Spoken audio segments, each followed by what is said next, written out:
La filosofía es una eterna curiosa. Al estudiar todas las cosas se puede involucrar en cualquier temática, así sea una pandemia.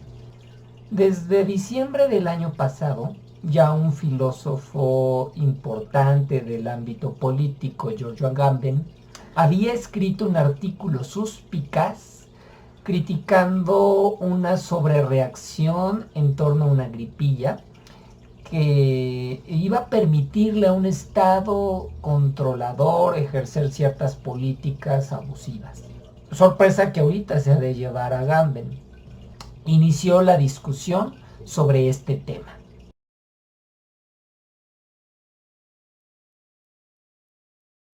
Podemos encontrar varios aspectos. Uno que podríamos llamar político-social, en el que los filósofos se ponen a discurrir sobre los efectos que está teniendo en el presente y que tendrá en el futuro de las sociedades. Otro ámbito que es el de carácter ético y un tercer ámbito que podríamos llamar de reflexión existencial. Slavoj Žižek, filósofo esloveno, comentó y vislumbró una especie de golpe a la Kill Bill sobre el capitalismo, con mucho entusiasmo y con ese carácter polémico que lo distingue.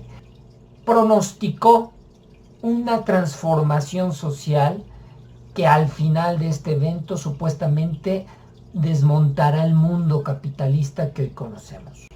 En su contraparte, un filósofo surcoreano bastante también mainstream, bastante popular, Chung Hal, vio lo contrario y pronosticó el fortalecimiento del Estado capitalista en esa versión del autoritarismo, del Estado disciplinario al estilo de la propia China y de la Corea del Sur en sus resabios dictatoriales.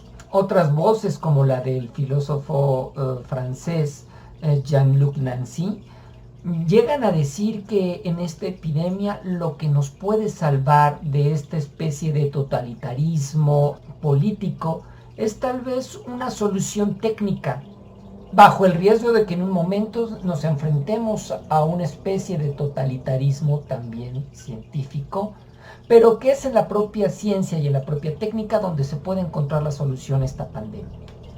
Una filósofa chilena, Liviana Nesina, ella suele ser un poco más escéptica respecto a las soluciones técnicas o a las soluciones políticas y llega a comentar que la solución está en la comunidad, dado que no se ha visto una especie de diálogo entre la ciencia y la política.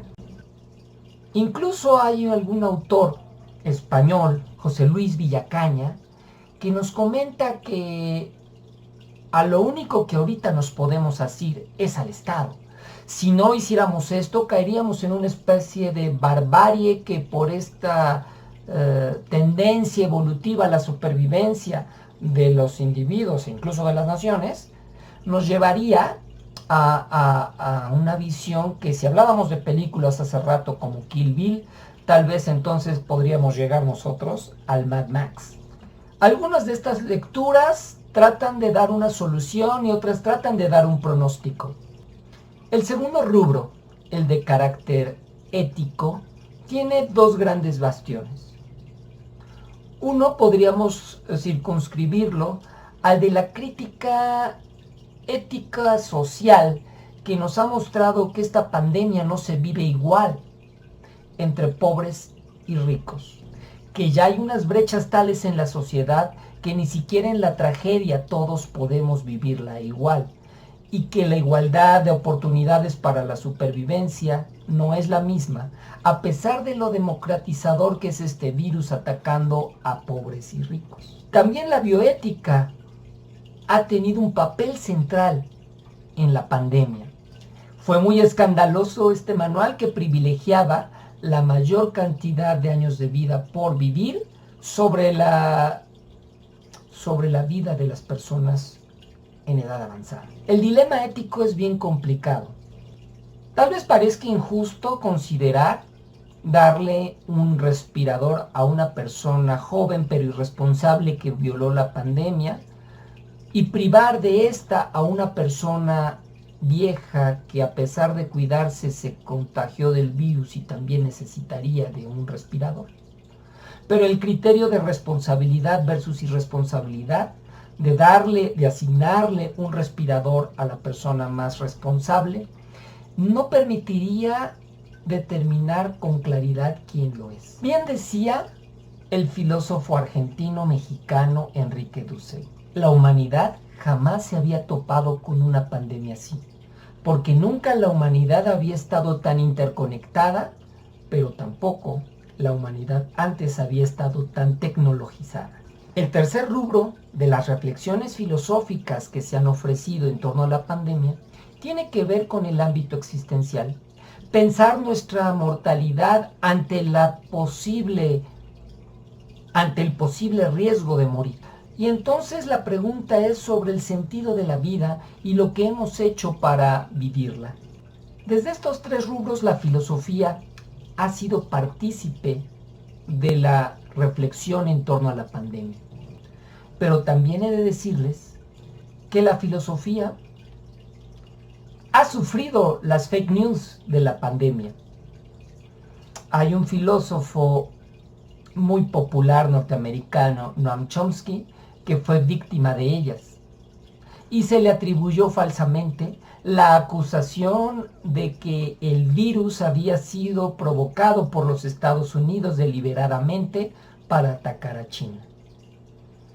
Este filósofo y lingüista norteamericano inmediatamente se deslindó de tal tesis. Pero además llegó a declarar que la pandemia se va a resolver y aunque no es un problema menor, va a ser un problema resuelto por la humanidad, pero que nos deja el reto de enfrentar otros dos grandes problemas que son mucho más peligrosos e irreversibles para los seres humanos. Chomsky está pensando en la guerra nuclear y está pensando en el calentamiento global. La pandemia nos orilla a pensar sobre la real posibilidad de la extinción de la humanidad y lo que ésta debe de hacer para evitarla, si así quiere continuar. Creo que la filosofía puede tomar la misión de confrontarnos a los seres humanos para que tengamos que aprender y no simplemente olvidemos lo que haya sucedido con esta pandemia. La filosofía debe de prever que van a venir próximas pandemias y tal vez no evitaremos sufrir tragedias, pero tal vez podremos estar más preparados si todos pugnamos, filósofos y no filósofos, porque esta humanidad aprenda de este problema. La educación, el comercio, las formas de trabajar van a cambiar. Muchas de ellas serán para mejor y otras en detrimento. Pensar esta realidad es misión de la filosofía. ¿Quién iba a pensar que en el pleno siglo XXI la humanidad iba a temer su extinción como sucedía con las grandes plagas de la Edad Media? Nosotros somos criaturas frágiles. Seguimos siendo animales, seguimos siendo limitados a pesar de esta grandeza tecnológica. Aún así, bendita tecnología que nos permite enfrentar mejor la pandemia que en otras épocas que la humanidad no hubiera podido tener.